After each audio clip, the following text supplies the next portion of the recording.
Hello everyone, myself doctor B R Singh. आज मैं आपके लिए लेकर आया हूँ एक वेरी इंपॉर्टेंट टॉपिक जिसका नाम है कॉन्सेप्ट ऑफ जेनेटिक कोड। और ये टॉपिक है बीएससी थर्ड सेमेस्टर जूलॉजी की सेकंड यूनिट से। तो बिना टाइम वेस्ट किए आज के टॉपिक को स्टार्ट करते हैं। लेकिन आगे बढ़ने से पहले जल्दी से 3 बातें जान लेते हैं जिससे जेनेटिक कोड को समझना आसान हो जाए। इन तीनों में पहला पॉइंट है प्रोटीन का कंपोजिशन, जिसमें प्रोटीन की यूनिट क्या होती है और ये संख्या में कितनी होती हैं इत्यादि को जानेंगे। दूसरा पॉइंट है प्रोटीन सिंथेसिस, जिसमें प्रोटीन सिंथेसिस के स्टेप्स को जानेंगे। और तीसरा पॉइंट है कॉन्सेप्ट ऑफ जेनेटिक कोड, जिसमें जानेंगे कि प्रोटीन सिंथेसिस के दौरान जेनेटिक कोड का फंक्शन क्या है, मीन्स यह किस कॉन्सेप्ट को समझाता है। तो सबसे पहले प्रोटीन के कंपोजिशन को समझेंगे, जिसमें सबसे पहले बताना चाहूँगा कि सभी प्रोटीन अमाइनो एसिड की पॉलीमर्स हैं, यानी कि प्रोटीन की यूनिट अमाइनो एसिड होती है, जिसमें अमाइनो एसिड पेप्टाइड बॉन्ड द्वारा एक दूसरे से जुड़े होते हैं। दूसरा पॉइंट है कि प्रोटीन सिंथेसिस में टोटल 20 टाइप्स के अमाइनो एसिड पार्टिसिपेट करते हैं।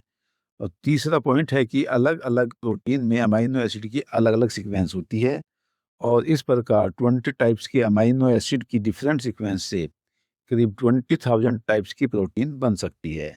इन चारों पॉइंट को याद रखना जेनेटिक कोड को समझने के लिए आवश्यक है। प्रोटीन कंपोजिशन के बाद अब हम प्रोटीन सिंथेसिस को डिस्कस कर लेते हैं।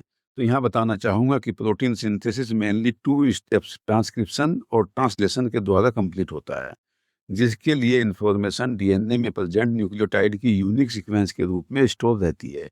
और यह जेनेटिक इंफॉर्मेशन ट्रांसक्रिप्शन के द्वारा डीएनए से मैसेंजर आरएनए में, और फिर ट्रांसलेशन के द्वारा मैसेंजर आरएनए से पॉलीपेप्टाइड चेन के निर्माण के रूप में ट्रांसफर होती है। और इस पूरे प्रोसीजर को कहते हैं सेंट्रल डोग्मा। अब प्रोटीन कंपोजिशन और प्रोटीन सिंथेसिस के स्टेप को जानने के बाद अब हमें समझना है कि जेनेटिक कोड का फंक्शन क्या है, यानी कि जेनेटिक कोड किस घटना को समझाता है।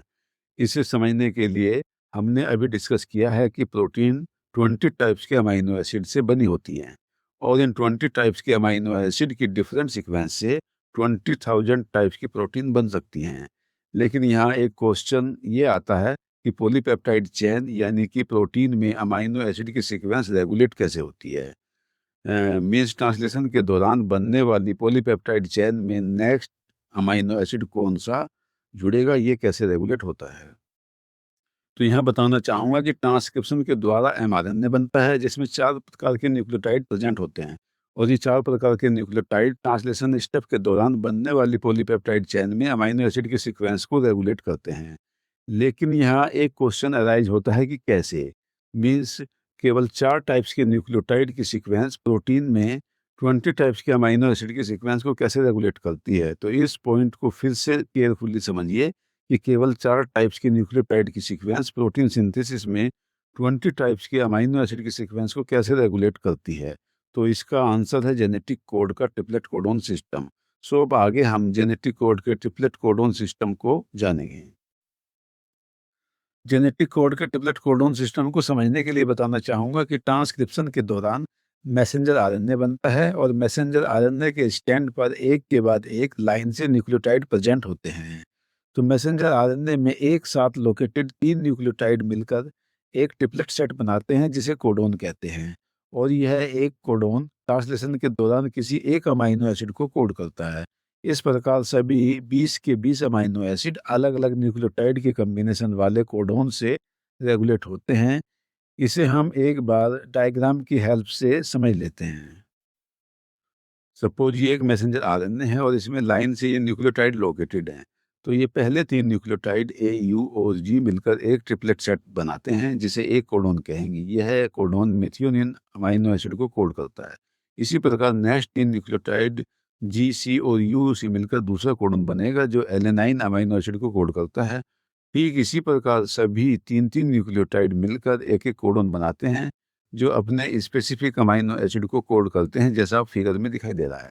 और ट्रांसलेशन के लास्ट में राइबोसोम और टीआरएनए की हेल्प से अमाइनो एसिड की एक पॉलीपेप्टाइड चेन यानी कि प्रोटीन बन जाती है, जो किसी स्पेसिफिक फंक्शन को परफॉर्म करती है। इसी प्रकार सभी मैसेंजर आरएनए में कोडोन की सीक्वेंस अलग-अलग होती है, और इसी कारण उनमें डिफरेंट टाइप की पॉलीपेप्टाइड चेन बनती है, जो अपने अपना स्पेसिफिक फंक्शन को परफॉर्म करती है। और इसी को कहते हैं triplet codon system of genetic code.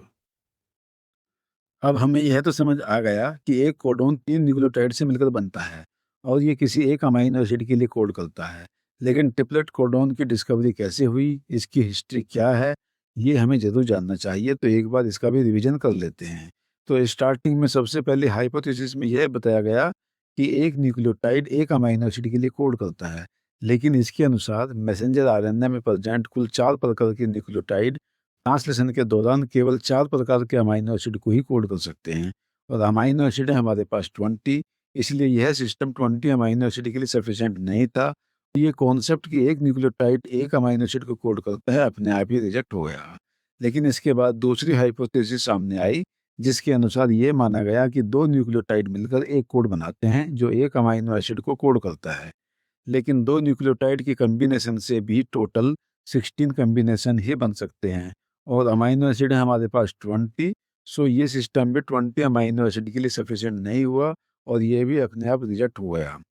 Last में मोस्ट एक्सेप्टेड 3 न्यूक्लियोटाइड के कॉम्बिनेशन से बना ट्रिपलेट कोडोन सिस्टम की हाइपोथेसिस सामने आई, जिसके अनुसार मैसेंजर आरएनए में प्रेजेंट न्यूक्लियोटाइड सीक्वेंस में एक साथ लोकेटेड 3 न्यूक्लियोटाइड मिलकर एक ट्रिपलेट सेट बनाते हैं जिसे कोडोन कहते हैं और यह एक अमीनो एसिड के लिए कोड करता है। इस प्रकार 4 टाइप्स के न्यूक्लियोटाइड से 3-3 न्यूक्लियोटाइड के कॉम्बिनेशन में मैक्सिमम 64 कॉम्बिनेशन या 64 कोडोन बनते हैं और ये 64 कोडोन 20 टाइप्स के अमीनो एसिड को कोड करने के लिए काफ़ी हैं। और बच्चों, जेनेटिक कोड का ट्रिपलेट कोडोन सिस्टम आज केवल हाइपोथेसिस नहीं है, बल्कि एक्सपेरिमेंट के द्वारा प्रॉपरली कन्फर्म्ड एक कोड है। तो अब आगे ट्रिपलेट जेनेटिक कोड को इसकी टेबल के साथ समझेंगे। ये यहाँ जेनेटिक कोड की टेबल है। इसमें सभी कोडोन 3-3 न्यूक्लियोटाइड से मिलकर बने हैं। इन सभी कोडोन का पहला लेटर सीरियल के अनुसार इस रेड लाइन से, दूसरा लेटर इस ग्रीन लाइन से और थर्ड लेटर इस ब्लू कलर की लाइन से एक साथ सीक्वेंस में लिया जाता है। इस प्रकार टोटल कोडोन 64 हैं, जिसमें से 3 कोडोन UAA, UAG और UGA स्टॉप कोडोन हैं और बाकी सभी 61 कोडोन किसी न किसी अमीनो एसिड के लिए कोड करते हैं। इन सभी को सेंस कोडोन कहते हैं। AUG codon methionine amino acid को कोड करने के साथ स्टार्ट कोडोन भी है। अब आते हैं जेनेटिक कोड के सैलिएंट फीचर्स पर। जेनेटिक कोड का पहला सैलिएंट फीचर है कोडोन का ट्रिपलेट नेचर। दूसरा फीचर है इसका नॉन ओवरलैपिंग होना। तीसरा फीचर है इसका कोमलेस होना।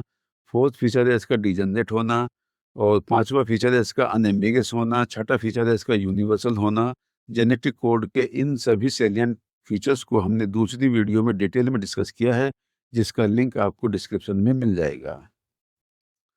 सो बच्चों, आज के वीडियो में इतना ही। यदि वीडियो पसंद आई हो तो इसे लाइक ज़रूर कर दीजिए और यदि आपको मेरे नोट्स PDF कॉपी में चाहिए तो हमारे चैनल के बायो में दिए गए टेलीग्राम चैनल को फॉलो ज़रूर कर लें। जल्दी ही मिलेंगे किसी अन्य वीडियो में। Thank you.